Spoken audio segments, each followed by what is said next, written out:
સુરત નવી સિવિલ હોસ્પિટલમાં ચોથા વર્ગના કર્મચારીઓએ હોબાળો મચાવ્યો છે। ટ્રોમા સેન્ટરમાં ચોથા વર્ગના મહિલા કર્મચારી અને દર્દીના સગા વચ્ચે બબાલ થઈ હતી।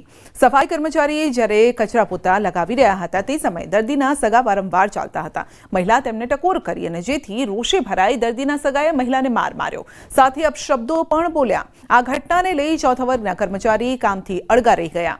પોલીસ ફરિયાદ નહીં થાય ત્યાં સુધી પોલીસ ચોકી બહાર બેસી રહેવાની ધમકી આપી છે। ભાવનગરના ડ્રેનેજના પ્રશ્નને લઈને અધિકારીઓ પર ગાજ પડી છે। મ્યુનિસિપલ કમિશનરે બે અધિકારીઓને ફટકારી છે નોટિસ અને સમસ્યાનો ઉકેલ ન આવતા માંગ્યો છે ખુલાસો। સ્થાનિકોની વારંવાર રજૂઆત છતાં ઉકેલ નથી આવતો। બે કાર્યપાલક ઇજનેરોને કારણદર્શક નોટિસ પણ ફટકારી છે।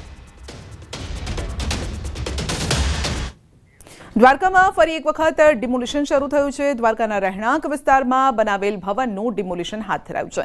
ગેરકાયદેસર બનાવેલા મસમોટા દબાણોને દૂર કરવામાં આવ્યા છે। ડિમોલિશન વચ્ચે લોકોના ટોળા ઉમટી પડ્યા છે અને ડિમોલિશનથી ભૂમાફિયાઓમાં ફફડાટ ફેલાયો છે। દ્વારકા પોલીસના ચુસ્ત બંદોબસ્ત વચ્ચે ડિમોલિશન કરવામાં આવ્યું હતું। પ્રાંત અધિકારી તેમજ ચીફ ઓફિસર સહિત અધિકારીઓની ટીમ સાથે ડિમોલિશન હાથ ધરાયું।